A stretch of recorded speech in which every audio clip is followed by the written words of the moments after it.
nuestros niños tienen su celebración especial, por eso han venido disfrazados de reyes y de reinas, algunos, porque veo que algunos padres no se tomaron en serio el mensaje de traer a sus hijos acordes para la fiesta, y porque no es un capricho, es para meterlos en el ambiente y que entiendan bien todo lo que pasó en esa fiesta de Purim, que fue algo sobrenatural. La fiesta de Purim nos habla de la importancia del ayuno, por ejemplo. Nos habla de la importancia de estar unidos en un clamor ante Dios. Nos habla de cómo Dios salva a su pueblo en maneras extraordinarias, en maneras sobrenaturales. Nos habla de que cada uno tenemos un llamado. Y el llamado de la reina Esther, que su nombre original era Hadasa en hebreo, el llamado de la reina Esther era estar en un momento dado delante de ese rey Asuero para pedir y para implorar que ese que quería exterminar a los judíos, ese general que tenía Asuero a su cargo, pues que el rey parara todos esos planes diabólicos. Y aunque solo fuera para eso, Dios la había escogido y eso fue tan importante que ninguno de nosotros podemos despreciar el llamado que Dios nos haya hecho. Ninguno de nosotros. Quiero que sepas que tú como hijo de Dios tienes de parte de Dios asignada una misión especial en esta vida que te ha tocado vivir. Algunos se preguntan, ¿qué hago yo aquí en España? ¿Qué hago yo? Ya tengo X años y no he hecho nada en la vida. Quiero que sepas que lo que tú tienes que hacer en la vida, lo más importante que tú tienes que hacer en la vida, no es formar una familia, montar una empresa o llenar tu pasaporte de sellos de países del mundo. Lo más importante que tú tienes que hacer es entender para qué te llamó Dios. Y lo que Dios te llamó a hacer, procura hacerlo, porque no habrá nada en esta vida que te satisfaga más. Solo vivir dentro del diseño de Dios. Ese diseño que tanto se empeña el diablo en borrar de nuestras vidas. Ya el diablo se empeña en hacer creer a los hombres que no son hombres, a las mujeres que pueden ser hombres. El diablo se empeña en hacer creer a esta sociedad que familia es cualquier cosa que se junte y que vaya al registro civil y se casen. Pero de acuerdo a la palabra de Dios y a los diseños de Dios, solo hay una posibilidad, que es el hombre dejará a su padre y a su madre y se unirá a su mujer. Y es en esos diseños para la familia, para el hogar, para las finanzas, para el trabajo, para la vida cotidiana, es en esos diseños que nosotros vamos a ser felices. Y todo lo demás lo tenemos que desechar absolutamente. Amén.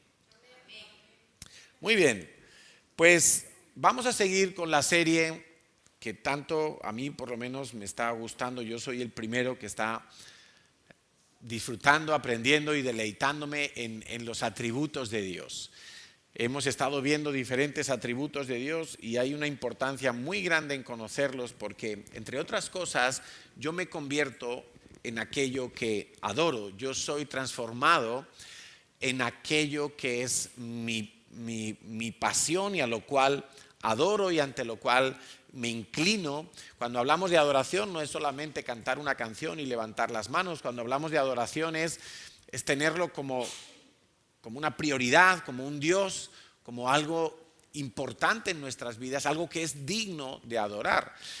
Y cualquier persona en esta vida es transformada y se vuelve parecido a aquello que adora.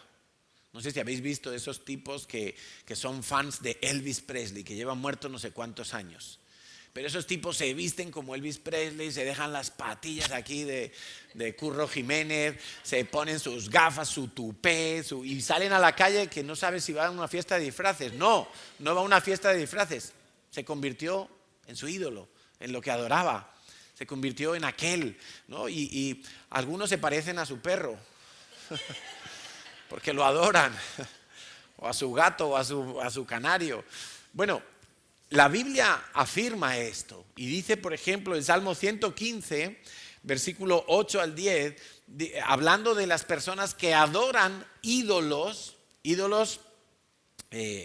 de talla, ídolos de madera, de metal, de bronce. Dice el salmista, semejantes a ellos, a esos ídolos, son los que los hacen y cualquiera que confía en ellos. Imagínate, cuando nosotros adoramos ídolos, nos hacemos como los ídolos. Y en Jeremías creo que dice que los ídolos no ven, ni oyen, ni hablan, ni salvan, ni pueden hacer nada. Entonces, de alguna manera, el que adora ídolos entra en un estado de ceguera espiritual. Pero también nos ocurre si nosotros adoramos a Dios. Dice 2 Corintios 3:18, por tanto nosotros todos, mirando a cara descubierta como en un espejo la gloria de Dios, del Señor, es decir, adorándole, somos transformados de gloria en gloria en la misma imagen como por el Espíritu del Señor. Cuando nosotros adoramos a Dios, poco a poco nuestra vida va siendo transformada en una imagen cada vez más nítida de Dios en nuestras vidas. Nosotros nos vamos pareciendo más a nuestro Maestro, el Señor Jesucristo. Nos vamos haciendo más como Dios. Vamos amando como Él ama. Vamos perdonando como Él perdona. Vamos teniendo compasión por los perdidos como Él la tiene. Y eso solo puede ser en la medida en que yo adoro a Dios. Y es algo impresionante que cada atributo de Dios tiene que ir entonces reflejándose en nuestras vidas. Cada atributo de los que hemos estado estudiando todas estas semanas, en la medida en que yo me vuelvo un adorador de Dios, se tiene que ir reflejando en mi vida también. No solo es un atributo de Dios, es un atributo que va a transferirse, a reflejarse en nuestras vidas. Y el atributo del que hoy vamos a hablar es de la autoridad. Dios es autoridad. Vamos a decirlo todos juntos. Dios es autoridad. Dios es autoridad. Todo lo que tú puedes ver con tus ojos y lo que no podemos ver ha sido creado por Dios. Por lo tanto, Dios no solo es el dueño, Dios es el que tiene autoridad sobre eso. Él tiene el copyright. Él decide qué hacer. Él tiene los derechos de imagen. Él tiene los derechos sobre toda la creación. Él es la autoridad. Dice 1 Corintios 8, versículos 5 y 6. Porque aunque haya algunos que se llamen dioses, sea en el cielo o en la tierra, y aclara, como hay muchos dioses y muchos señores, para nosotros, ¿para quiénes? Para los hijos de Dios. Sin embargo, solo hay un Dios, el Padre del cual proceden todas las cosas, y nosotros somos para Él. Y solo hay un Señor, Jesucristo, por medio del cual son todas las cosas y nosotros por medio de Él. Y para aclarar esta idea, dice Colosenses 1:16, porque en Él, en Cristo Jesús, fueron creadas todas las cosas, las que hay en los cielos, las que hay en la tierra, las que se ven y las que son invisibles, sean tronos, sean dominios, sean principados, sean potestades. Todo fue creado por medio de Él y para Él. Todo, absolutamente todo. Todo fue creado por medio de Jesucristo y para su gloria. Tú fuiste creado por medio de Cristo y tú fuiste creado para servir y dar gloria a Cristo. Cualquier estrella en el cielo, cualquier planeta, en cualquier galaxia, las que ni siquiera han descubierto los telescopios más potentes del ser humano, cualquier aspecto de la vida, lo que se ve y lo que no se ve, todo fue creado por Él. El mundo espiritual, el mundo natural, las personas, animales, plantas, todo absolutamente fue creado por Dios. Y Dios gobierna sobre todo. Y Dios es la autoridad sobre todo. Dios es el que tiene el derecho sobre todas las cosas. Y lo vemos claramente en la palabra de Dios que los demonios obedecían a Cristo. Dice en Mateo 8:31, y los demonios le rogaron diciendo, si nos echas fuera, cuando estaba liberando al gadareno, a los gadarenos, dice, si nos echas fuera, permítenos ir a aquel hato de cerdos. Los demonios pidiendo permiso, los demonios rogando a Cristo, y tú ni te levantas a orar por la mañana, imagínate. Toda la creación, escucha esto, se sujeta, es decir, reconoce la autoridad de Dios. En este caso, en Cristo Jesús. Todo lo creado reconoce la autoridad de Dios. La naturaleza obedece a Dios. Y la naturaleza, de alguna manera que yo no puedo explicar, reconoce y se sujeta a la voz de Dios. Eso es autoridad reconocida. Cuando alguien reconoce la autoridad, podemos decir que se está sujetando a esa autoridad. Dice Primera de Pedro 3:22, quien habiendo subido al cielo, está hablando de Jesucristo una vez más, está a la diestra de Dios y a Él están sujetos ángeles, autoridades, potestades, todo lo que no vemos, ese mundo espiritual que para nosotros es invisible, pero que es real, que se mueve, que cada vez que hay una alabanza, allá arriba hay guerra espiritual. Los ángeles están recibiendo munición contra los espíritus malignos. Cada vez que un hijo de Dios se humilla para orar, para interceder, para clamar, como hacemos aquí a las 9 de la mañana, los ángeles de Dios reciben munición y está desarrollándose una batalla espiritual. Yo estoy predicando aquí ahora, trayendo la verdad de Dios a la luz de algunos, y hay una batalla espiritual por mi vida. Y hay una batalla espiritual por cada uno de los que vienen a adorar a Dios y a exaltar su nombre. Y eso es real. Y dice que finalmente todo está sujeto a la autoridad de Cristo. La pregunta entonces sería, ¿y por qué algunos demonios pareciera que tienen una libertad de movimientos? Bueno, eso sería para otro tema, no para hoy, pero a veces Dios lo permite, es verdad. Acuérdate que Satanás se presentó junto con los hijos de Dios, se presentó ante Dios y habló con Dios y le pidió permiso para tocar la vida de Job. Y Dios se lo concedió. Pero Dios le puso un límite, no lo puedes matar. No lo puedes matar, puedes enfermarlo, puedes arruinarle el negocio, puedes tocar sus hijos, no puedes tocar su esposa porque de hecho no la tocó. Y no puedes tocar su vida. O sea, de alguna manera podemos entender, y lo quiero decir simplemente como un paréntesis muy rápido, que sin saberlo el diablo empezó a servir a Dios, a los propósitos de Dios. Porque el propósito de Dios era demostrarle al diablo que ese hombre Job no iba a maldecir a Dios. Y así fue. Y cuando el diablo salió de la presencia de Dios con ese cheque casi en blanco, donde ponía, puedes hacer todo lo que quieras menos tocar su vida, él salió contento como diciendo, pues yo le voy a enfermar a este Job, le voy a arruinar, le voy a trastocar toda su vida. Y va a maldecir a Dios. Voy a quedar yo bien y Dios va a quedar mal en boca de este hombre justo.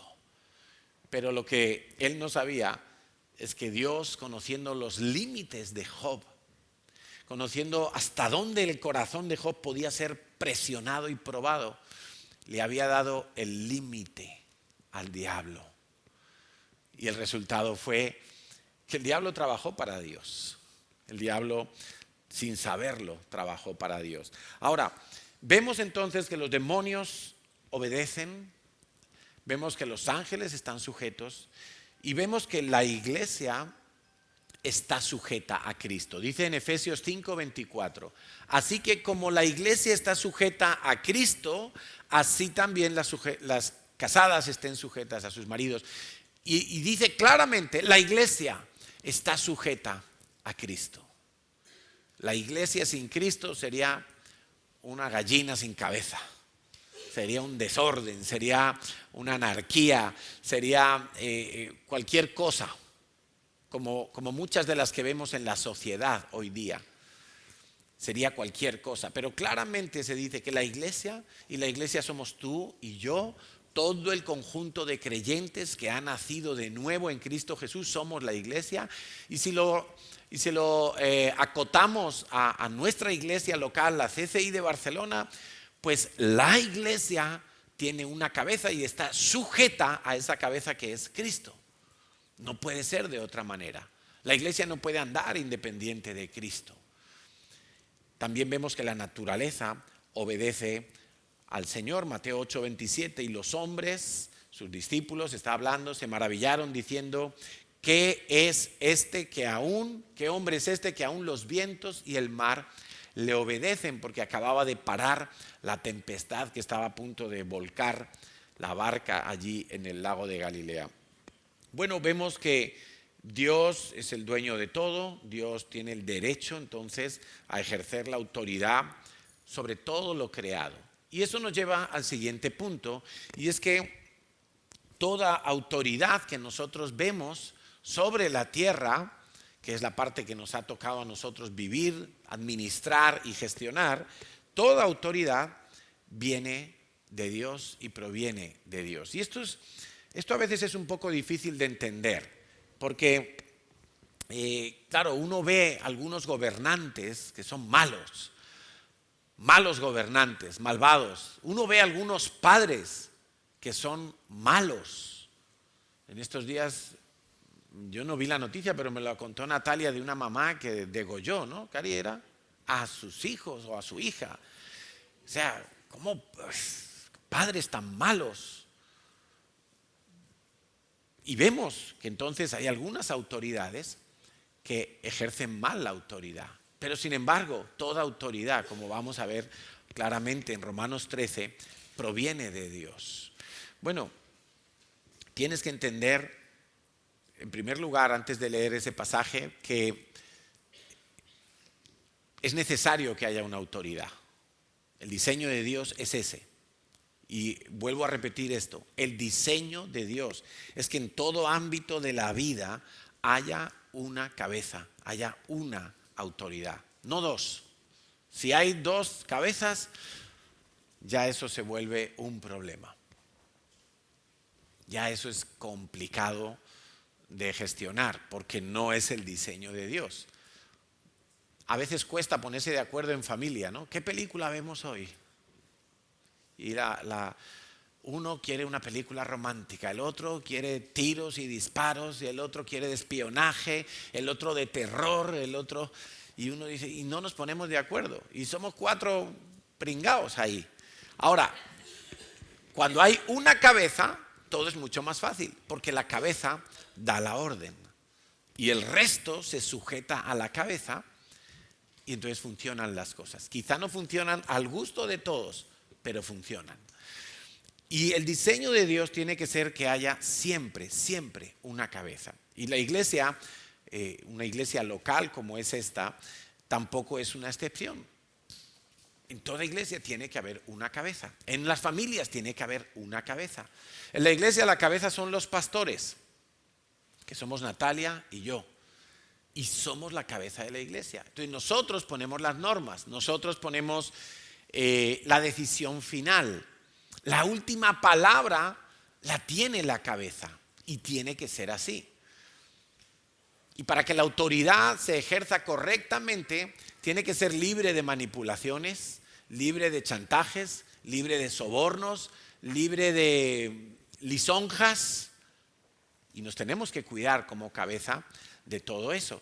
Pero después de los pastores hay otros ámbitos de jerarquía en la iglesia. Hay responsables, por ejemplo, responsables de ministerio. Hay un responsable para los ujieres, un responsable de cocina, un responsable de niños, un responsable de jóvenes, un responsable de librería.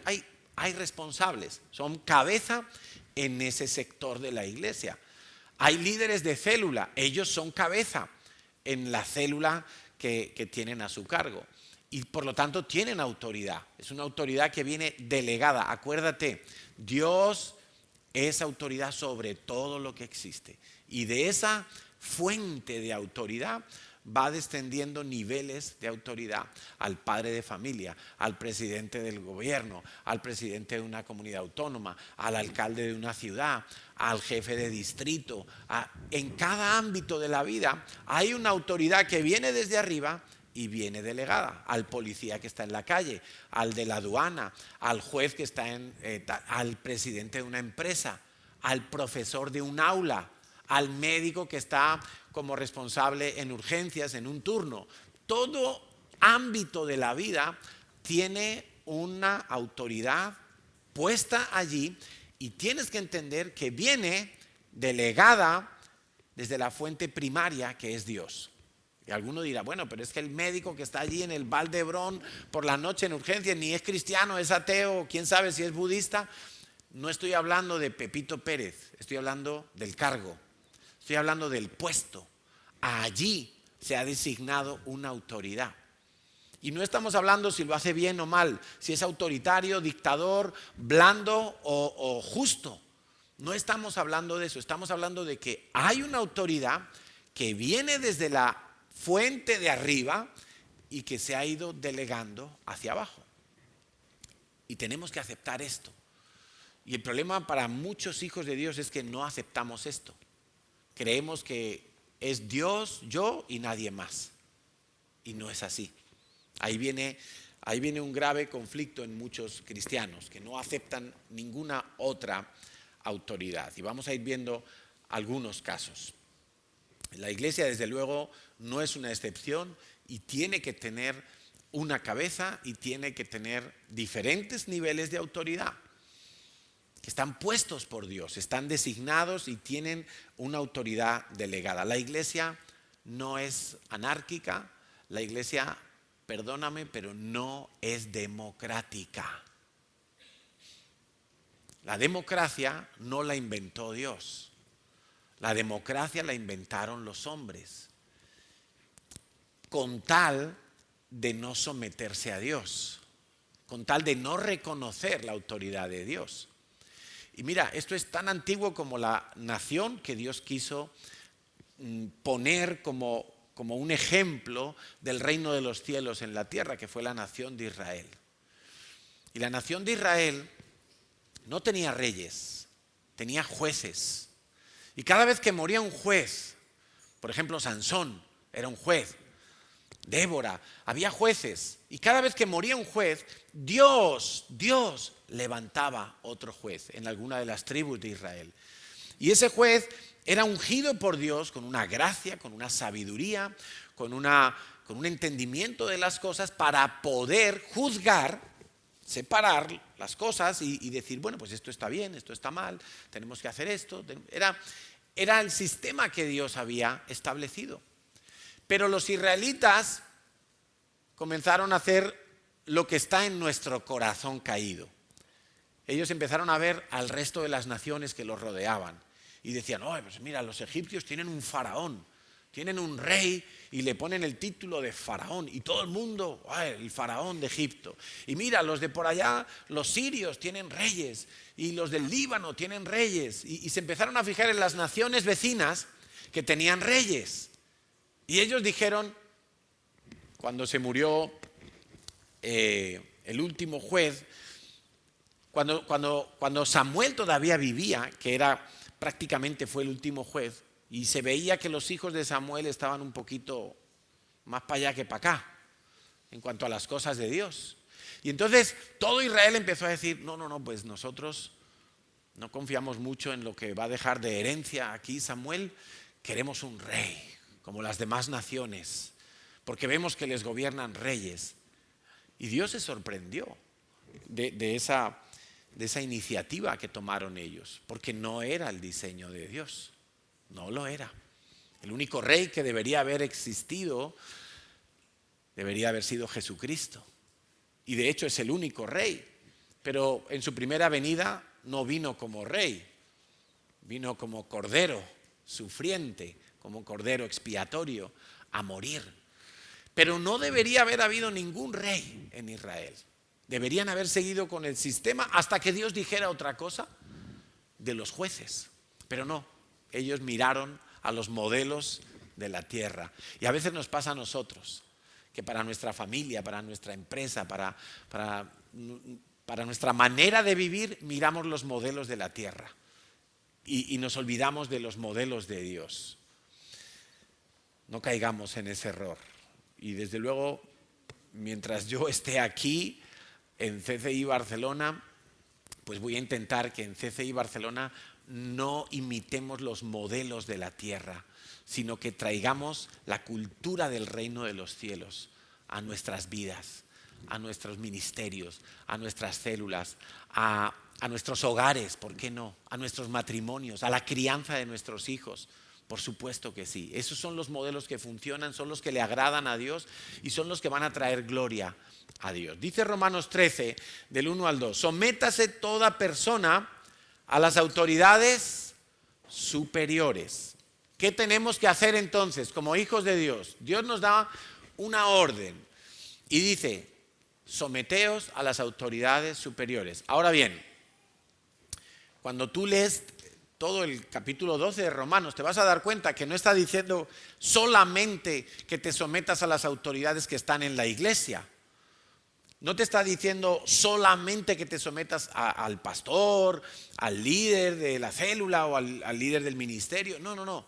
Te está diciendo en todos los órdenes de la vida. Ahora, quiero que recuerdes una cosa. La sujeción es un reconocimiento de la autoridad. La sujeción está en el corazón. Y lo que Pablo en esta carta, Dios en esta carta nos está diciendo es, sométete a toda autoridad superior. Porque no hay autoridad sino de parte de Dios. Y las que hay por Dios han sido establecidas. O sea que ese jefe tan puñetero que tú tienes, Dios no se equivoca. A veces la gente me dice, no, es que tengo un jefe que me hace la vida imposible y me habla mal. Y yo por dentro solo hago que pensar, si tú supieras que eso es justo lo que tú necesitas. Porque Dios no se equivoca. Porque Dios no se equivoca, estará tratando con tu ego, con tu paciencia, con tu amor. Yo no sé con qué está tratando Dios en tu vida, pero ese es el jefe que Dios ha querido que hoy por hoy esté establecido en tu vida. Dios no se equivoca. Versículo 2 dice, de modo que quien se opone a la autoridad, qué interesante esto, a lo establecido por Dios resiste, y los que resisten acarrean condenación para sí mismos. Aquí hay una medicina espectacular para tu vida. Si tú la quieres creer y empezar a vivir, de verdad que vas a mejorar hasta tu salud física. Tus huesos van a mejorar, tu presión arterial va a mejorar, tu paz va a mejorar, tu insomnio va a mejorar.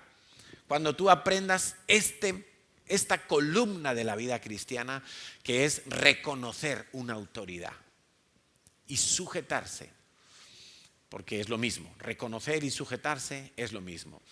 Y fíjate que nos empieza diciendo, sométase. No hay lugar a dudas, sométete. ¿Qué tengo que hacer con una autoridad? Me someto, la reconozco. Esta autoridad está puesta ahí, está sobre mi vida. Yo tengo que estar sujeto. Sujeto es por debajo. Y piensan bien, si tú en algún momento dices, bueno, ¿y cómo yo sé si me estoy sujetando correctamente a un jefe, a un líder, a un pastor? ¿Cómo yo sé si me estoy sujetando? Bueno, si tu corazón quiere estar todo el tiempo por encima, todo el tiempo subiendo, todo el tiempo diciéndole cómo tiene que hacer las cosas, todo el tiempo diciéndole cómo yo haría las cosas. Si eso es una constante en tu vida, tienes un problema en el corazón, no te estás sujetando. Tienes un problema allí dentro. Y no que no se admitan sugerencias, que nadie me malentienda. Bobo sería yo si no busco multitud de consejeros, como dice la Biblia. Eso es sabiduría. Pero hay consejos y hay consejos, ¿no? Entonces dice superiores porque están por encima, establecidas por Dios, están así ordenadas por Dios. Y dice, fíjate, que el que se opone, en la palabra original allí que se usa es el que resiste. Y es justo la palabra contraria, es decir, en griego está escrito la palabra establecer, en el versículo 1, que dice que han sido establecidas por Dios, es una palabra que no me acuerdo ahora exactamente cómo es algo así como sistemi, algo así. Bueno, pues la palabra oponerse es antisistemi. Justo lo contrario. Es decir, Dios establece, pero hay personas que quieren como quitar eso que Dios ha establecido. Se resisten a aceptarlo. Y es algo que cuando un creyente está participando, por ejemplo, a nivel social, no estoy hablando en la iglesia, cuando un creyente está participando en un movimiento antisistema, que tan de moda están hoy en día, ¿verdad? Y aquí en Barcelona es impresionante esta cultura que hay. Cuando un creyente está en un movimiento de sublevación, de revelación, de antisistema contra una autoridad, estás trabajando directamente para el diablo. Estás fuera del diseño de Dios. No, pero es que mira, es que el alcalde, es que el presidente, es que es un sinvergüenza, es que roba, es que... Ojo, ¿no confías en Dios? Dios es el que pone y Dios es el que quita. A ti no te corresponde meterte en esas cosas. En una empresa, por ejemplo, cuando empieza a haber esos movimientos como en contra de la empresa, cuando nos volvemos más sindicalistas que el presidente de la UGT, ojo con eso, porque un hijo de Dios tiene que saber que contra la autoridad establecida no debe rebelarse. Una cosa es una cierta protesta, pero hay límites, hay límites. Y a veces yo veo hijos de Dios que cuando están en esas dinámicas se les olvida por completo que esa autoridad, aunque sea una mala autoridad, el que la está ocupando, ha sido puesta por Dios. En una empresa tiene que haber un jefe, tiene que haber una cabeza. Y hay un jefe en la fábrica, y hay un jefe de recursos humanos, y hay un jefe de etcétera, etcétera. Que no se te olvide nunca que si tú te resistes a lo establecido por Dios, tú vas a tener condenación sobre ti mismo. Y aquí se puede abrir un debate interesante, y es que a veces pensamos, ¿y los cristianos debemos estar en política o no debemos estar en política? ¿Los cristianos debemos meternos a la asociación de padres del colegio o no nos metemos? ¿Los cristianos debemos estar en los sindicatos o no? Bueno, una cosa es estar y estar informado de lo que se cuece allí dentro, y otra cosa es que tú te conviertas en el Che Guevara de tu empresa. O sea, que ya te metes en la dirección equivocada. Estar se puede estar. Es más, yo casi que lo recomiendo, porque uno tiene que estar informado, uno tiene que saber qué terreno pisa, qué ambiente hay, cuáles son las leyes que se están promoviendo, hacia dónde van las cosas. Uno tiene que estar ahí. Pero mira, el Evangelio, y esto es algo definitivo, o sea, el Evangelio no es para cambiar la sociedad. El Evangelio no es para cambiar la cultura de España. El Evangelio es poder de Dios para salvación. Entonces, si tú vas a entrar en un lugar con la idea de, voy a entrar aquí porque vamos a darle una vuelta a todo esto. No. Tú vas a entrar ahí porque tú tienes que ser luz y sal para que la gente se salve. Si después se puede lograr alguna cosa de las otras, está bien. Pero imagínate que tú logras cambiar la asociación de padres de tu colegio para que ya las niñas no vayan vestidos de príncipes y los niños de princesas. Pero ninguno de esos padres le hablas el Evangelio. ¿Habrá servido de algo? Pues ciertamente no. Ciertamente habrá servido de poco, porque no habrá un impacto eterno. Entonces, tenemos que estar en la sociedad, tenemos que estar ubicados en los sitios porque formamos parte de la sociedad, y tengo que estar informado de lo que hay, de lo que no hay, pero ojo con volvernos de los que resisten a lo establecido. Es mucho más eficaz orar para que caiga un jefe, para que caiga un mal gobernante. Es mucho más eficaz orar y unirnos en oración, como hizo el pueblo de Israel en Purim. El pueblo de Israel, cuando se enteró que Amán había convencido al rey Asuero para sellar un edicto real de que el día 14 del mes de Adar, cualquier ciudadano de las 127 provincias del imperio que tenía Asuero podía matar a los judíos, a todos los que quisiera, en ese día. Cuando el pueblo judío se dio cuenta de lo que se le venía encima, ayunaron 3 días, clamaron 3 días y Dios, de una manera sobrenatural, eliminó ese enemigo, que era una autoridad. Era el segundo del reino. Era la mano derecha del rey, ese tal Amán, símbolo del enemigo, del anticristo. Era una autoridad, había que obedecer. Los judíos tenían 2 opciones: o buscamos armas y nos organizamos para defendernos ese día, o huimos a otros países. Pero ¿dónde? Si ese era un imperio de 127 provincias, o sea, era muy difícil huir. Uno no podía coger un avión y me voy a América. No se podía. O tenían la opción de clamar a Dios, ayunar y clamar. Y fue la más eficaz. Entonces, si tú tienes un jefe injusto, humíllate y dile: Señor, mientras tú tengas este jefe sobre mi vida, este mal jefe, Señor, yo quiero tener una buena actitud. Yo me quiero humillar. Alguno está que se levanta y sale. Pero es lo que más te conviene. Porque si tú te resistes, dice Pablo, dice Romanos, dice Dios, que vas a acarrear condenación para ti mismo. Tú le vas a empezar a abrir puertas al diablo para que vengan cosas malas sobre tu vida. No lo vas a poder evitar. Entonces, más bien, entendamos que toda autoridad está puesta por Dios. Ahora, hay una diferencia entre sujetarse, que es reconocer que la autoridad está puesta allí por Dios, que la autoridad, el diseño de autoridad es bueno. Otra cosa es obedecer. Obedecer es hacer lo que me dicen que tengo que hacer. Y evidentemente la obediencia ya es algo relativo. La obediencia a cualquier autoridad tiene que ser filtrada por ver si está de acuerdo o no a la palabra de Dios.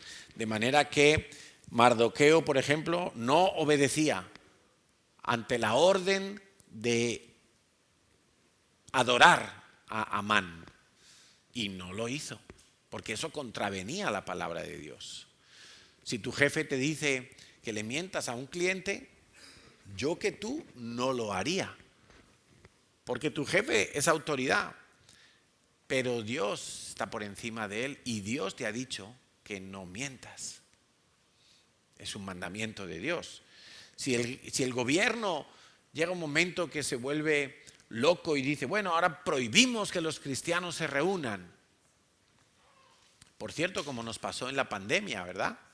En el confinamiento. Si nosotros hubiéramos seguido todas las directrices de los gobiernos, pues nos podría haber pasado como pasó con muchas iglesias que se acabaron durante la pandemia, durante el año 2020.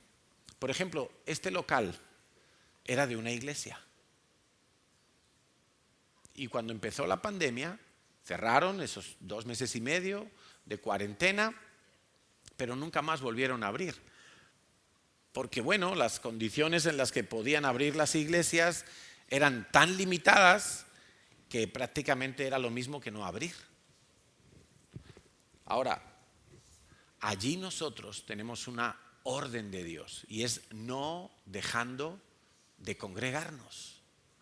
No dejando de congregarnos. Pero el gobierno ha dicho que no salga del Barcelonés, que no puedo venir del Vallés Oriental aquí, que no puedo venir Bueno, el gobierno que diga lo que quiera.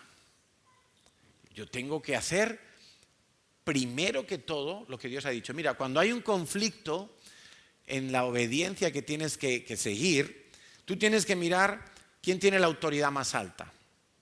Esto es muy sencillo, muy sencillo. Un profesor te dice, oye, mañana las niñas vienen disfrazadas de futbolistas, de chicos, de lo que sea, y los chicos tienen que venir con el tutú. Y tú le dices, pues tu abuela va a venir así.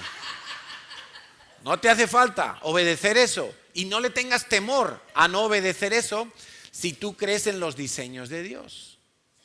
Que los niños son niños y las niñas son niñas. Y ya está. Y no le tengas temor a obedecer eso, porque es la autoridad de Dios que está por encima. Que para enseñar igualdad no hace falta vestirnos igual. Es que, mira, hace unos años yo estaba estudiando todo lo que dice las leyes de la igualdad de género. Y descubrí algo que me dejó de piedra. Yo lo compartí un verano allí en el Redil, en el campamento de líderes y de vacaciones con propósito. Pero te estoy hablando hace mínimo 3, 4, 5 años atrás. La igualdad de género quiere llegar a tal aberración con tal de decir que los hombres y las mujeres somos iguales en todo, que no es verdad. Somos iguales, por ejemplo, aquí en España, pues somos iguales delante de la Constitución en cuanto a derechos, obligaciones, etcétera, etcétera. Ahí sí, somos y tenemos que ser iguales. Es más, en cuanto a la salvación, dice el Señor que no hay distinción entre hombre y mujer. Somos coherederos de la gracia y allí somos iguales. ¿Qué más queremos? Ahora, el movimiento de la igualdad de género, que es perverso y diabólico, lo que quiere es que todo el mundo asuma que no hay ni siquiera diferencias sexuales. Y uno dice, pero vamos a ver, pero si unos nacemos con unos miembros genitales y otros con otros, tan diferentes y complementarios a la vez. ¿Cómo que somos iguales? Pues para defender su argumento, ¿sabes lo que dicen ellos? Y esto que voy a decir es un poco fuerte, pero necesitas saberlo. Ellos dicen que el órgano sexual por excelencia tiene que ser el ano, porque ahí somos todos iguales. ¿Qué te parece? Pues hasta ese punto de locura mala, porque, oye, mira, nadie se vuelve loco y empieza a regalar billetes de 500 euros. Mira que no hay locos buenos. Los locos normalmente son para lo malo, para hacer el mal. Entonces ya no sé si es locura o es maldad directamente. En cualquier caso es una aberración. Eso que quieren hacer, eso que están queriendo enseñar a nuestros hijos en los colegios. Todo empieza por lo de que los niños vengan con tutú. Por ahí empieza. Que uno, mira, hasta simpático lo podría ver, pero no, es que no es simpático. Tú tienes que tener más discernimiento. Tú tienes que saber lo que se está cocinando. Y eso está escrito, lo que te acabo de contar, eso está escrito en sus postulados. A eso quieren llegar con todas sus proclamaciones. Entonces, si tu jefe te dice que mientas, si el gobierno te dice, si el profesor te dice de tu hijo, no necesitas obedecer eso, porque va en contra de la palabra de Dios.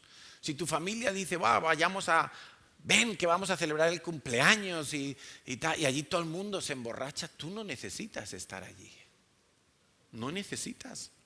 Pero es que es mi familia, son borrachos. Entonces, si la Biblia dice que no te embriagues, ¿qué vas a hacer? Con mi familia sí puedo embriagarme. Pues no puedes tampoco con tu familia.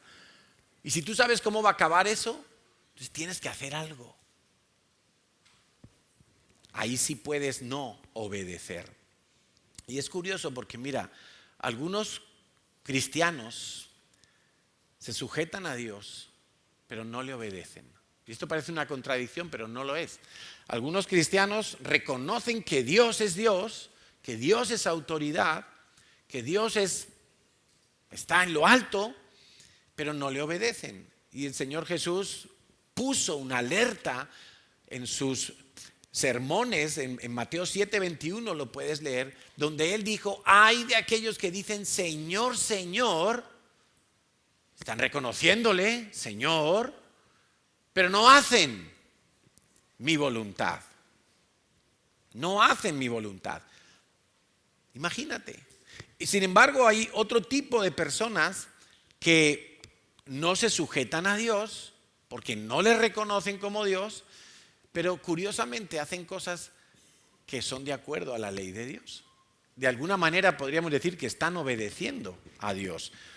Y dice, por ejemplo, en Romanos 2:14, cuando los gentiles que no tienen ley hacen por naturaleza lo que es de la ley, estos, aunque no tengan la ley, son ley para sí mismos, mostrando la obra de la ley escrita en sus corazones, dando testimonio su conciencia y acusándoles o defendiéndoles sus razonamientos. En el día que Dios juzgará por Jesucristo los secretos de los hombres conforme a mi evangelio. Quiere decir que hay personas que, sin considerar para nada a Dios, están haciendo cosas que son de la ley de Dios. Están ayudando al pobre, están dando de comer al necesitado, están vistiendo al desnudo, están apoyando a la viuda y al huérfano. Y no son creyentes en Dios ni consideran que Dios sea una autoridad. Imagínate, el mundo al revés, ¿no? Ahora, tú y yo deberíamos de ser de los que reconocemos a Dios y también le obedecemos. Y Dios cuenta con esa clase de hijos. Dios a esos les da poder, les da autoridad. A esos les da más y más y más. Y yo procuro, y Natalia y yo procuramos que aquí en la CCI todo lo que hacemos siga esa norma. La norma es que nos sujetemos unos a otros en el temor de Dios y que obedezcamos. Que obedezcamos. Que si a un servidor se le dice tienes que hacer esto y esto, pues que haga exactamente eso y eso. Que no se salga del guión. Pero es que entonces no puedo tener iniciativa. Sí, puedes tener iniciativa, pero la consultas. Porque muchas veces detrás de esas iniciativas lo que hay es ego, lo que hay es ganas de destacar, ganas y muchas veces es un corazón rebelde. Tú sabes que aquí la huelga es que la gente deja de trabajar, pero en Japón la huelga es al revés, la gente trabaja más de lo que le toca y eso también genera un problema a la empresa. Entonces, no por mucho hacer quiere decir que lo estás haciendo bien. Nosotros vamos a fijarnos en la sujeción y en la obediencia. Normalmente cuando una persona está sujeta, es obediente, normalmente. Y quiero hacerte reflexionar sobre algo súper importante, y es que la rebeldía nace del infierno, del mismo corazón de Satanás. Toda persona rebelde está siendo incitada por Satanás, no es una ocurrencia personal. Y yo, en lo personal, yo, Carlos Villanueva, no quisiera ser un instrumento del diablo, no quisiera estar siendo usado por el diablo. No quiero que el diablo use mi vida para que yo, siendo rebelde y desobediente, él pueda avanzar con sus planes. No quiero eso para mí. Cada vez que yo entro en una resistencia a la autoridad, estoy siendo utilizado por el diablo. Esas ganas que tengo de hacer lo que quiero hacer y de no obedecer, no son ganas mías, son ganas que el diablo puso allí y que le estoy haciendo caso. Y yo no quiero hallarme en esa situación. Tengo que entonces arrepentirme de la rebeldía interna, así como de las desobediencias externas. Mira, hay veces que la gente pide perdón porque hizo algo mal. Se equivocó, se olvidó. Por cierto, cuando tus hijos, tus discípulos, los servidores de la iglesia, el trabajador en una empresa pone la excusa de se me olvidó, normalmente es falta de interés y por eso se te olvidó. O sea, el se me olvidó no vale, es desobediencia.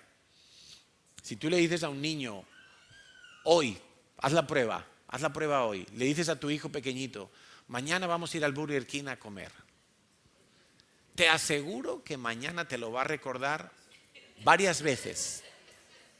varias veces. Pero al día siguiente, haz la segunda parte de la prueba. Dile, esta noche, no sé, tienes que barrer el salón con la escoba. Probablemente se le va a olvidar. Y así somos nosotros. Si lo que tenemos que recibir o la responsabilidad que tenemos que hacer nos gusta, nos apetece, nos ilusiona, nos aporta un beneficio, probablemente no se nos va a olvidar.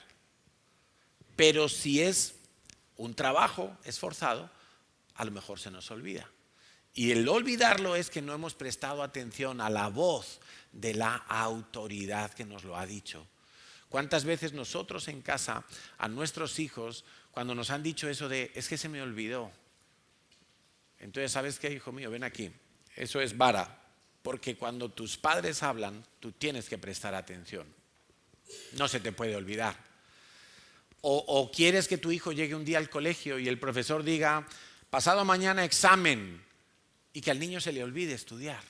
Porque como no está acostumbrado a prestar atención a las autoridades, entonces se le olvida. Ay, pobrecito mi niño, se le olvidó el examen. Y encima vas tú a hablar con el profesor. Perdone a mi niño, es que se le ha olvidado, hágale el examen otro día. Cuando tú le deberías de caer con todo el equipo a tu hijo. ¿Cómo que se te olvidó un examen? ¿Cómo que tú no oyes lo que el profesor dice en clase? ¿Cómo que tú no prestas atención a la autoridad? Cuando tu profesor hable, tú tienes que callar como un muerto y no ponerte a jugar con el de al lado y anotar los deberes y lo que sea, lo que es importante. Por eso el se me olvidó no vale, no sirve como excusa. Alguna vez, oye, sí. Yo, por ejemplo, ahora empiezo a olvidar cosas. A veces me olvido de darle la paga a mis hijos. ¿No? Son olvidos, son descuidos.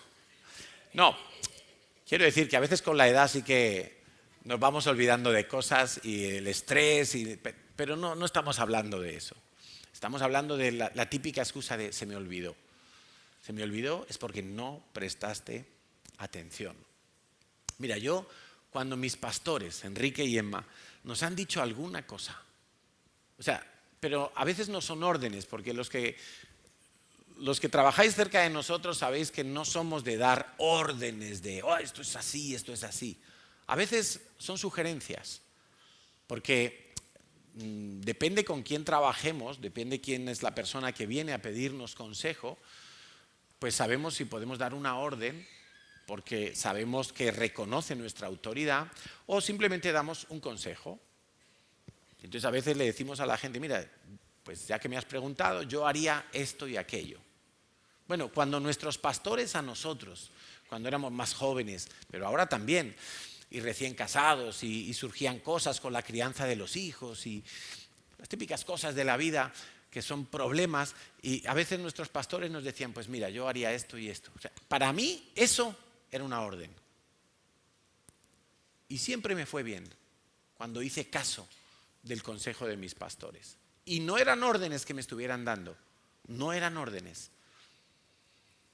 Pero como yo los reconozco como autoridad, para mí todo lo que ellos digan es, lo voy a hacer, lo voy a hacer. Y alguno dirá, ala, pero eso es fanatismo. Eso no es fanatismo, eso es el diseño de Dios. Eso es sensatez, eso es sabiduría.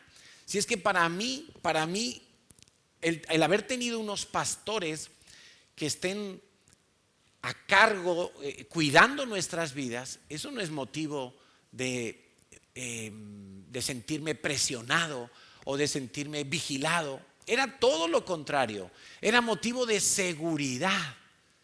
Entonces yo le decía, por ejemplo, a Enrique, nuestro pastor, mira aquí que he pensado, me quiero comprar este coche o quiero hacer esto, quiero tal.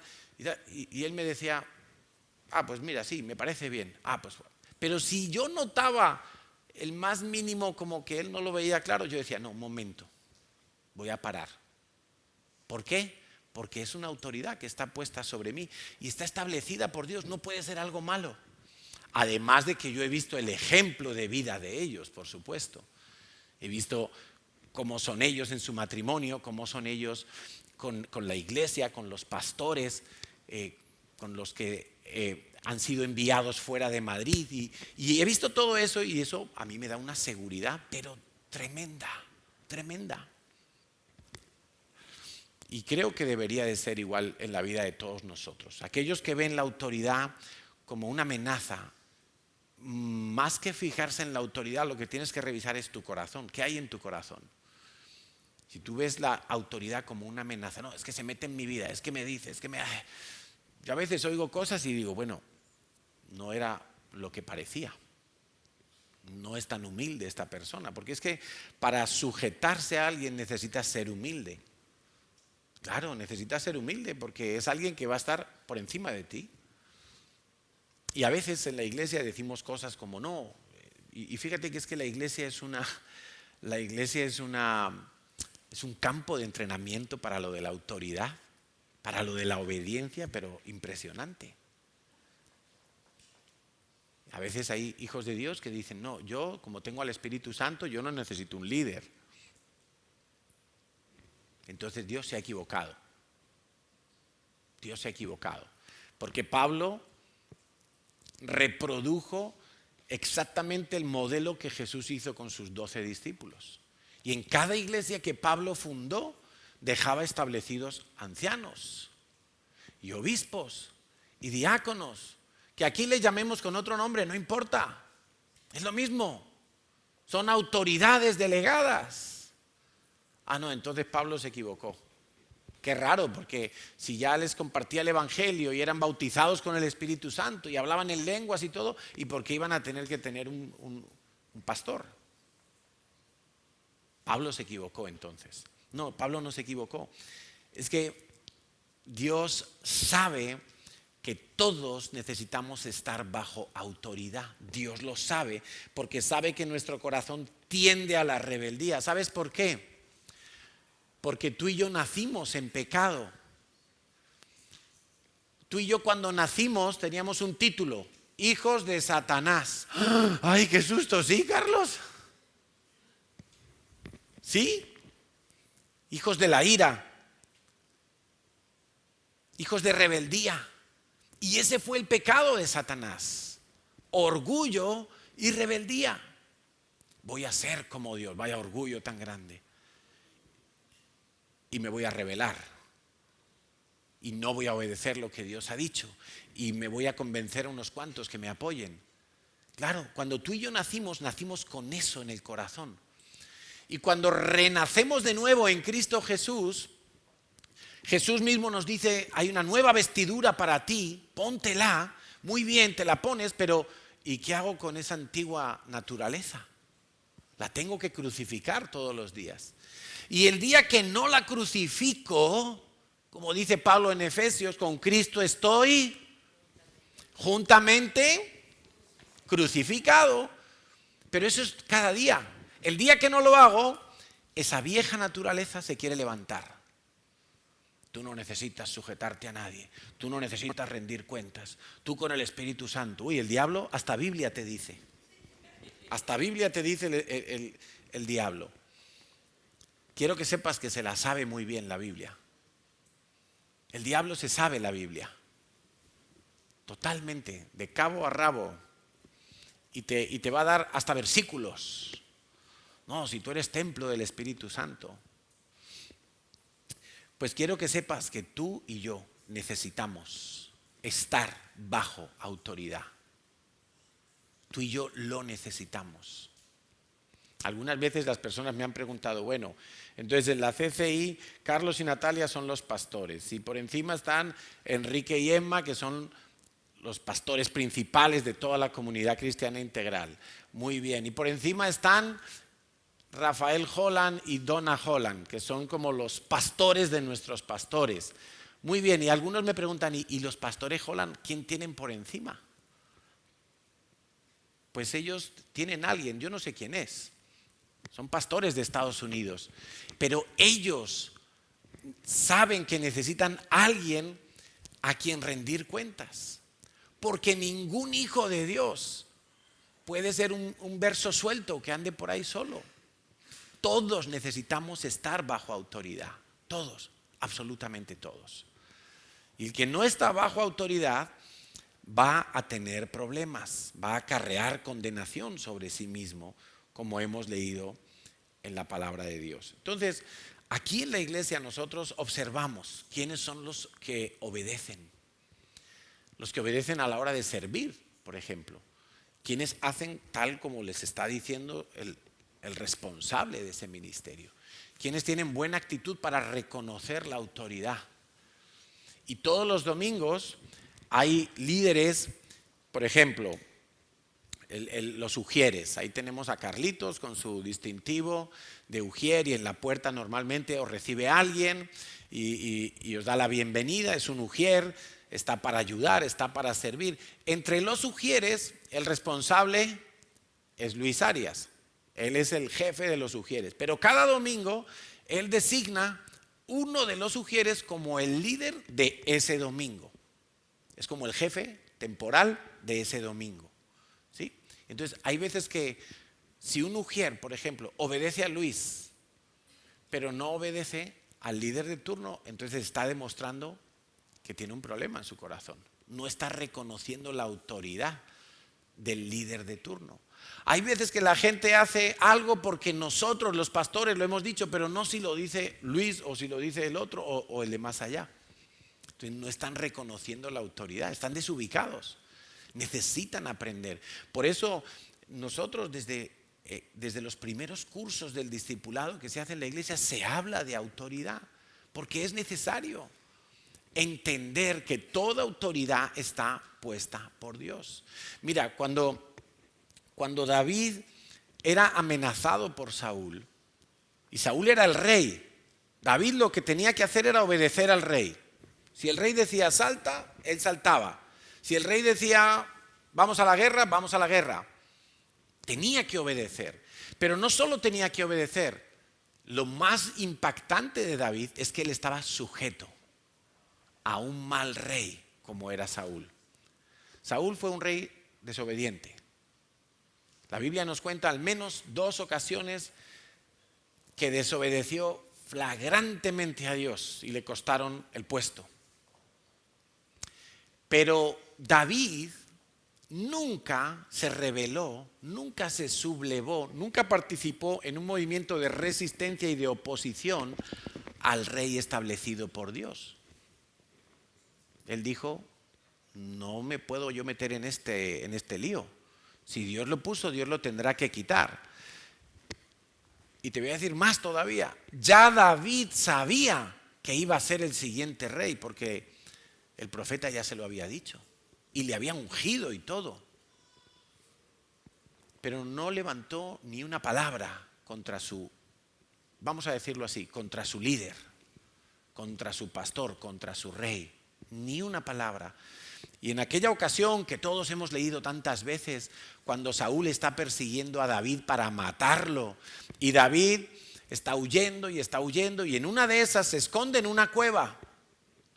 Y están allí descansando con sus poquitos hombres que tenía, que le apoyaban. Y justo entra Saúl a la cueva a echarse una siestecita. Y le dicen los amigos de David, aquí lo tienes, el que te quiere matar, aprovecha y lo matas tú. Y él dijo, no, yo no puedo hacer eso. ¿Y qué hizo David? ¿Os acordáis? Le cortó un trocito aquí, la esquinita del manto real. Le cortó un trocito ahí, mientras dormía. Cuando a la mañana se levanta Saúl y sale de la cueva y está por el campo, y sale David detrás y le dice, oye Saúl, yo te pude matar porque estaba aquí y solo te corté, mira, el trocito de tu manto. Imagínate, pero nos cuenta la Biblia ahí en 1 Samuel 15 que cuando David cortó la esquinita del manto, su corazón se turbó, su corazón entró en inquietud porque era como, he cortado el manto del rey, solo eso, ni siquiera le eché un arañazo. Solo por cortar, David tuvo temor de Dios, como diciendo, no me quiero pasar de la raya, porque es un ungido de Dios, porque está puesto por Dios. ¿Estás entendiendo lo importante que es que tú y yo estemos sujetos de corazón? Que no haya en nosotros una obediencia externa, pero por dentro nuestro corazón esté en oposición. Eso es terrible, eso es horrible, eso es un sin vivir, es un sin descanso. David no solo era obediente y Dios dijo, tengo un hombre que hará todo lo que yo le diga, sino que David era sujeto en el corazón, sujeto. Años después, cuando David ya es rey y le toca experimentar una sublevación de su propio hijo Absalón, y Absalón le da un golpe de estado. Y David podría decir, bueno, yo soy el rey, yo tengo la autoridad, mi hijo es un rebelde, lo voy a castigar, lo voy a ahorcar, lo voy a exiliar, qué sé yo. Él decide no hacer nada. Cuando podría hacerlo, decide no hacer nada. Y algunos ven en eso como un síntoma de debilidad en David. Pero yo no creo que fue debilidad. Yo creo que era un hombre que entendía que los puestos están asignados por Dios. Y si Dios lo había puesto a él como rey y ahora estaba permitiendo que pasara por esa circunstancia, él entendió que era lo que él necesitaba. Y tuvo compasión de su hijo. Y finalmente su hijo murió, pero no lo mató David. Dios lo defendió a David. Entonces, tanto si estás en autoridad como si estás o tienes gente por debajo en autoridad, tú necesitas entender que la autoridad viene de Dios. La que tú tienes y la que otros ejercen en tu vida. Ahora, ¿cómo ejerces tú esa autoridad en tu vida? ¿Cómo la ejerces? ¿La estás usando? ¿Cuántos padres hay aquí? Cuando digo padres, por supuesto digo padres y madres. Aquí no está hablando Irene Montero. Aquí hay muchos padres. Bueno, los padres tenéis autoridad sobre vuestros hijos. Está dada por Dios. Es el diseño de Dios. Los hijos, por más que nos digan en la sociedad y nos quieran cambiar el diseño, los hijos no pueden hacer lo que les dé la gana. Los hijos no pueden experimentar con todo lo que quieran. No, Señor, eso no es el diseño de Dios. El diseño de Dios es que tú eres autoridad. Tú tienes que poner los límites, el orden, y tienes que velar que se cumpla. Y tienes que ayudar a que tu hijo, tus hijos se formen bajo ese diseño. Y ese diseño les va a dar seguridad el día de mañana, cuando vayan a trabajar a una empresa, cuando vayan a un colegio, a una universidad. Y sepan respetar la autoridad que está puesta en ese lugar. Es impresionante, pero hoy en día muchos niños, diría, que ni siquiera saben respetar la autoridad de una persona mayor. Esa alarma está bien para los que se duermen. Ni siquiera la autoridad de una persona mayor. Y Pablo habla que los ancianos tienen que ser dignos de doble honor, de doble respeto, de doble honra. ¿Qué autoridad estás ejerciendo? Tienes que reflejar a Cristo en tu vida. Y si tú no eres un buen subordinado, tampoco vas a ser un buen jefe en autoridad en tu casa. No lo vas a poder ser. Y tus hijos lo van a detectar. Esto es una cuestión absolutamente espiritual. Los padres que oran por sus hijos, conscientes de la autoridad que tienen, o sea, tienen un poder en sus manos que es imparable. A veces nuestros hijos hacen cosas que no son acorde a nuestro criterio. Se salen del tiesto y toman caminos que no son y desobedecen y a veces los vemos como empecinados en algo y uno ya no sabe qué hacer. Y yo te digo que la oración de los padres que saben vivir bajo autoridad va a tener un resultado eficaz. No corramos. Mira, a veces preferimos tener un amigo abogado, un amigo médico, un amigo experto en inmobiliaria, un amigo experto en enfermería, un amigo... Y parece que si no tenemos esa clase de contactos, que en un momento dado nos ayuden en un medio de una situación. Parece que no tenemos nada en esta vida. Y es todo lo contrario, los hijos de Dios tenemos los recursos del cielo a nuestra disposición, pero no para ser caprichosos, sino porque Dios es así. Dios es tu mejor abogado, Dios es tu mejor médico, Dios es tu mejor psicólogo, Dios es tu mejor enfermero. Y si tienes uno y puedes acudir, muy bien, pero que nunca se te olvide que el poder de la oración de personas que se sujetan es un poder imparable, es un poder ilimitado, no tiene límites lo que tú puedes lograr con la oración. Situaciones irreversibles, situaciones imposibles humanamente hablando, con la oración se pueden resolver, se pueden romper todos los enemigos que vengan en tu contra. Pero no, a veces decimos, no, yo conozco uno por allí, yo conozco, y casi que preferimos eso.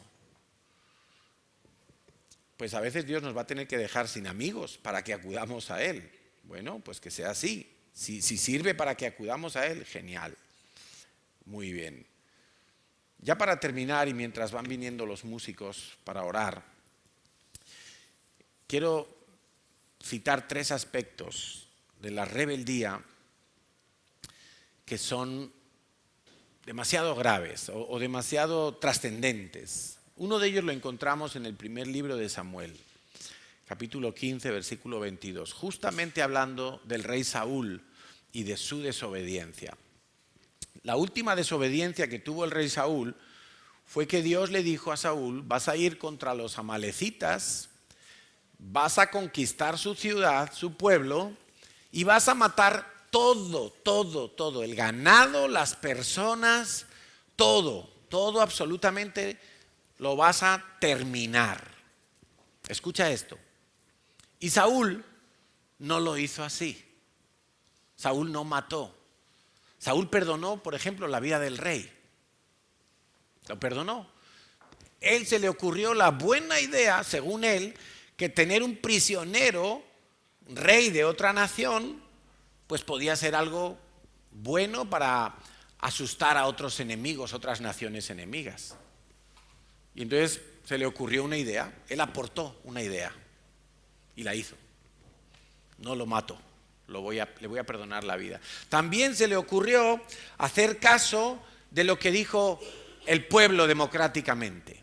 El pueblo democráticamente dijo, el pueblo del ejército dijo: no, ¿cómo vamos a sacrificar los animales? Pero si con estos animales nosotros podemos ofrecer sacrificios a Dios. Y entonces no mataron las vacas, no mataron las ovejas. Y lo más selecto de todo ese ganado se lo trajeron de vuelta para Israel. Ese es el contexto, ¿vale? Pero Dios le había dicho otra cosa. Dios le había dicho: no dejes a nadie con vida, ni grande ni pequeño, ningún animal, ninguna persona, nadie. Y no estamos para cuestionar las órdenes de Dios, estamos para obedecerlas solamente. De verdad, solamente para obedecerlas. Las entendamos o no. Pero Saúl no lo hizo. Según él, tuvo una idea mejor que la de Dios. Es que a Dios se le ha pasado por alto que con estos animales podemos ofrecer unos sacrificios impresionantes para Dios. Y vamos a estar aquí sacrificando animales, un montón, para Dios. Estando en eso, le dice Samuel: ¿se complace Yahweh tanto en los holocaustos y víctimas como en que obedezcas a las palabras de Dios? Ciertamente, dice el profeta, ciertamente el obedecer es mejor que los sacrificios. Algunos han malinterpretado este versículo porque lo sacan de contexto y solo lo leen como nosotros ahora este versículo, pero yo te acabo de contar el contexto. No quiere decir que los sacrificios estaban mal. Los sacrificios también estaban ordenados en la ley de Moisés, pero estaban ordenados de una determinada manera. Y en cualquier caso, ahora Dios le había dado una instrucción muy precisa a Saúl. Por eso le dice: en esta ocasión se complace Dios tanto en los holocaustos como en que obedezcas. Y le dice: lo que más importante tenías que hacer era obedecer. más que los sacrificios. Pero es que los sacrificios, obedecer. Y le costó el puesto a Saúl y la vida misma. Y Dios lo tuvo que quitar. Y Dios dice que le pesó haber puesto a Saúl por rey. Le pesó no quiere decir que Dios se había equivocado. Si es que Dios ya sabía lo que iba a pasar. Le pesó es como cuando un hijo tuyo, tú lo descubres en una mentira y tú dices, cómo me pesa que me haya mentido. O sea, qué dolor, ¿no? Qué dolor. Que me está engañando. Qué dolor. Entonces dice el 23, mira esto por favor, que aquí está la clave que te quería recalcar. Porque como pecado de adivinación es la rebelión. Son pecados asociados. La adivinación, es decir, todo lo oculto. Y ahí vemos que justo poquito después ya Saúl lo vemos consultando a los adivinos y ya su corazón estaba trastocado totalmente. Mira, si tú eres una persona rebelde, que tienes como característica en tu vida la rebeldía, estás seguramente muy cerca, si no lo estás ya, de estar en pecados de adivinación, brujería, hechicería, ocultismo, horóscopos, todo lo que tiene que ver con todo ese mundo. Hablar con los muertos, mediums, días de la suerte. Y quiero por favor que pienses en este momento, si tú en tu vida tienes como curiosidad, ¿qué me diría un adivino? ¿Cuál es mi número de la suerte? ¿Cuál es mi día de la semana de la suerte? Si esas cosas están en tu vida como ahí, como que tienes ganas de curiosear en eso, quiero que sepas que la única manera de acabar con eso es empezar a volverte un obediente. Obediente. Obedece lo pequeño, obedece lo sencillo, obedece desde ahora, ya, todo, porque como pecado de adivinación es la rebelión. Dice, y como ídolos e idolatría, la obstinación, la terquedad. La terquedad abre la puerta a la idolatría. La terquedad es que yo te pillo en una rebeldía, en una desobediencia y te explico y tú sigues diciendo, no, yo lo he hecho bien. Es que así era Saúl, que cuando le dice el profeta, oye, ¿qué has hecho? Que no has matado al rey. No, he preferido traerlo preso, si yo he obedecido a Dios. Oye, pero ¿cómo que has obedecido a Dios? Si traes un montón de ganado ahí. Sí, yo he hecho lo que Dios me ha dicho, yo he matado mucho ganado, pero esto que es lo mejorcito de ganado lo he traído. O sea, el profeta le estaba diciendo cómo era la orden que Dios le había dado y todavía seguía diciendo que había obedecido a Dios. ¿Eso cómo se llama? Terquedad, obstinación. Saúl murió siendo un idólatra y consultando adivinos. Qué cosa tan tremenda. Por eso es un pecado peligroso, el pecado de la rebeldía. Porque no es, yo voy a hacer lo que yo quiera. Es que tú te puedes deslizar muy fácilmente a todo este tipo de vida de ocultismo. Es una espiral muy peligrosa. Lo otro que te quería comentar es que la rebeldía muchas veces se asocia con el rechazo, se alía o utiliza el rechazo en tu vida, porque el rechazo hace que una persona desconfíe de otras personas y especialmente de la autoridad. Las personas que tienen mucho rechazo y no lo trabajan humildemente para ser sanos, desconfían de la autoridad y piensan mal de la autoridad. Estamos hablando especialmente dentro de la iglesia. Y mira, yo te puedo decir que yo era una persona con mucho rechazo antes de recibir al Señor. Mucho rechazo. Mi madre intentó abortarme cuando yo estaba en su vientre. Y yo he ido experimentando diferentes procesos de sanidad. Me he dejado tratar por Dios para ser una persona libre del rechazo. Y si yo me descuido un poquito, aquella vieja naturaleza de mi vida que no solo estaba marcada por el pecado, estaba también marcada por el rechazo, se quiere levantar y me quiere hacer sentir mal, quiere que me compare con otros, quiere que me rebele contra la autoridad. Por eso tengo que crucificar cada día aquel viejo hombre que estaba marcado por el rechazo. ¿Y cómo lo hago? Pues lo hago creyendo que ahora soy una nueva criatura, que las cosas viejas pasaron, que Dios me ha dado un nuevo corazón, que soy libre, que no tengo por qué vivir condicionado de aquel rechazo en el vientre de mi madre, ni de los complejos que tenía cuando era jovencito. No tengo que vivir bajo esos mismos estigmas. Soy una nueva criatura. Y ahora cuando me miro en el espejo me creo el más guapo del mundo. Me da igual lo que piense la gente. Cuando era joven no me daba igual. No me gustaban muchas cosas de mi físico, pero en esos procesos de sanidad yo puedo experimentar hoy, y cada día que me mantengo en la verdad de Dios experimento que soy una persona nueva. El rechazo no tiene poder sobre mi vida, no lo tiene. Ya no vivo marcado por eso, y la rebeldía ha sido desterrada. Pero cuando una persona se mantiene sin sanidad en el rechazo, es rebelde.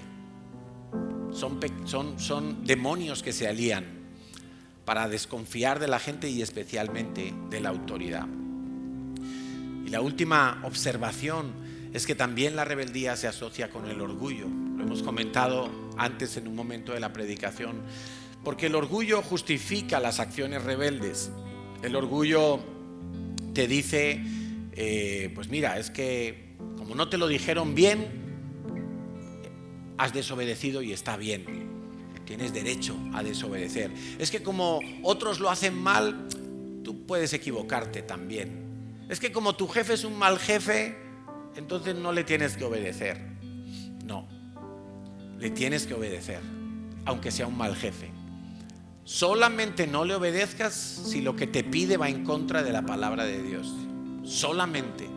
Pero si es un mal jefe, deja que Dios trate con eso y contigo. Y contigo. No dejes que el orgullo te haga justificar tu desobediencia. No lo permitas. Es un engaño del diablo. El diablo en su orgullo cometió el primer pecado de desobediencia de todo lo creado. Fue el diablo el que se enorgulleció y desobedeció. Y todo aquel que vive en orgullo y en desobediencia está siendo usado por el diablo. Ahora, quiero llevarte al principio otra vez. Dios es autoridad y Dios es una perfecta autoridad. Y Dios quiere que tú reflejes eso en tu vida. Dios quiere que mientras tú le adoras, tú te vayas haciendo más como Él. Y tú seas una persona que vive bajo autoridad y sabe ejercer la autoridad. Amén. Vamos a ponernos en pie.